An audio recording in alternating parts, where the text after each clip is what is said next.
UP के मुख्यमंत्री योगी आदित्यनाथ ने साफ कहा है कि गौरक्षा के नाम पर गुंडाई बर्दाश्त नहीं की जाएगी। आज तक से एक्सक्लूसिव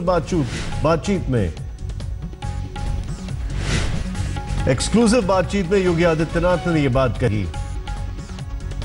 आज तक पर बोले सीएम योगी आदित्यनाथ की गौरक्षा के नाम पर गुंडाई बर्दाश्त नहीं की जाएगी। शरारती तत्वों पर होगी कड़ी कार्रवाई।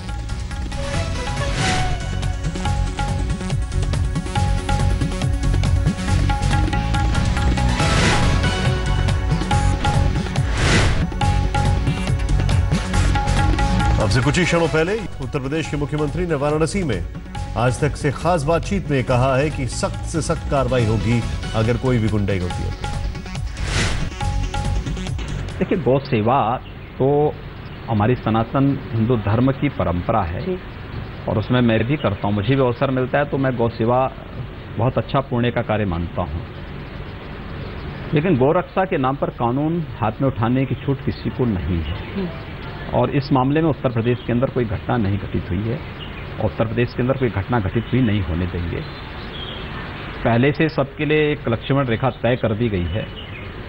प्रदेश के अंदर इलीगल स्लॉटर हाउसेस को रोकना गौ तस्करी पर भी प्रभावी अंकुश लगाने की एक कड़ी थी और उस दिशा में उत्तर प्रदेश के अंदर लगभग पूरी तरह बंद है। जहां कहीं भी अगर थोड़ी कोई शरारत कर रहा है तो पुलिस पूरी सक्रियता के साथ ऐसे तत्वों को दबाने का कार्य कर रही है, गिरफ्तार कर रही है। घटनाएं कुछ जगह हो रही हैं, ये रुकनी चाहिए और पूरी सख्ती के साथ रुकनी चाहिए। प्रधानमंत्री जी की पीड़ा स्वाभाविक है और हम लोग पूरी तरह प्रधानमंत्री जी की पीड़ा से सहमत हैं। लेकिन आप भी इस तरह की अपील लोगों से करेंगे? हाँ, हमने पहले कह दिया ना। हाँ। हम लोगों ने प्रदेश के अंदर अवैध बूचड़खानों को इसीलिए रोका जिससे अवैध तस्करी रोक सके और उसके क्रम में पूरी सतर्कता बरती गई है। अगर कहीं तस्करी होगी तो तस्करी जहां पकड़ी जाएगी वहीं का थानाध्यक्ष जिम्मेदार नहीं होगा। जहां से चला था जहां तक ये सभी लोग उस रूट से जुड़े हुए लोग क्या कर रहे थे इसकी भी जवाबदेही तय करनी। यानी सरकार को भी अंकुश लगाना होगा और भीड़ को खुद पर नियंत्रण रखना होगा। देखिए, कानून को कोई हाथ में न ले। अगर प्रशासन संवेदनशील है, संजीदा है, तो फिर आप प्रशासन से और शासन से अपनी बात कहिए। अगर वो कार्य नहीं करता है तो आप बोलिए, लेकिन अगर वह कार्य कर रहा है, स्वयं सक्रिय होकर कार्य कर रहा है, मैं कह सकता हूं, देखिए पुलिस के पास, प्रशासन के पास कोई ऐसा तंत्र नहीं कि उसको मालूम हो कि इस समय ही तस्करी होगी। और अगर आप सड़क पर खड़ा होकर के उनको एकदम तलाशी करने के लिए छोड़ देंगे तो बहुत बात उसमें वसूली की भी शिकायतें आने लगती हैं। लेकिन अगर आपको लगता है ये घटना घटित हो रही है, इस प्रकार की कार्रवाई और आप शिकायत करिए, कोई सुनवाई नहीं होगी तब आप बताइए। अगर आपको लगता है कि यहाँ पर इलीगल गतिविधियां संचालित हो रही हैं, कार्रवाई नहीं होगी तो आप बताइए। और प्रशासन स्वयं सतर्क है, उन तस्करों को भी मालूम है कि उत्तर प्रदेश से चलने का मतलब क्या होगा। इस समय प्रशासन इस भूमिका को जब वो स्वयं वह उसके प्रति स्वयं भयभीत है, डरा हुआ है, इस प्रकार की गतिविधियां रुकी हुई हैं, तो मुझे लगता है इस प्रकार की गतिविधियां नहीं होंगी। सीएम योगी कानून के शासन की बात कर रहे हैं, उधर अपराधी बेखौफ हैं। इसका अंदाजा इस बात से लगाया जा सकता है कि तेजाब पीड़ित पर फिर से एसिड अटैक हुआ।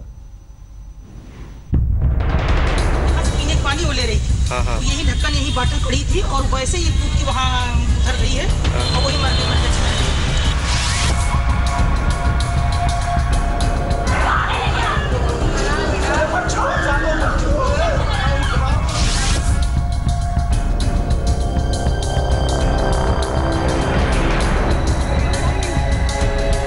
यूपी के मुख्यमंत्री बनते ही योगी आदित्यनाथ एसिड अटैक की पीड़िता से मिलने अस्पताल पहुंचे थे। उसे भरोसा दिलाया था कि नई सरकार उसके साथ है। उन्होंने कहा था कि दोषी को बख्शा नहीं जाएगा और अब देखिए उनका दिया भरोसा कैसे तार तार हो गया।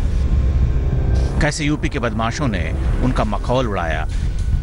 योगी की पीड़िता से मुलाकात के 3 महीने बाद उसी पीड़िता को फिर से निशाना बनाया गया, फिर से उसी तेजाब को हथियार बनाकर उसे फेंका गया। नया हमला उस वक्त हुआ जब वो अपने हॉस्टल में थी। देर शाम वो मुंह धोने पानी टंकी के पास पहुंची, तभी कोई तेजाब फेंककर अंधेरे में भाग गया। पीड़िता के शोर मचाने पर गार्ड और वार्डन फौरन पहुंची और उसे अस्पताल में भर्ती कराया गया। पानी लेने के लिए आई और थोड़ी देर में ही 1 सेकंड में ही ये चिल्लाना शुरू की गए, मर गए मर गए। गार्ड निकल के बाहर आया और जैसे ही गार्ड आया तो उसने अपना शोर मचाया, हमको बुलाया और तब तक सारी लड़कियां हमारी 40-50 आ गई और हम लोग भी आ गए तुरंत। जब आई तो क्या देखा? इसको देखा कि ये नल में अपना मुंह धो रही थी पानी पीने की, मुझे पानी पिलाओ, कुछ लोग लड़कियां खींचे पानी ना पियो। फिर से तेजाब फेंकने की सनसनीखेज वारदात पर पुलिस फौरन हरकत में आई और तफ्तीश की बात कही गई है। गुनहगार को पकड़ने का दावा भी किया गया है।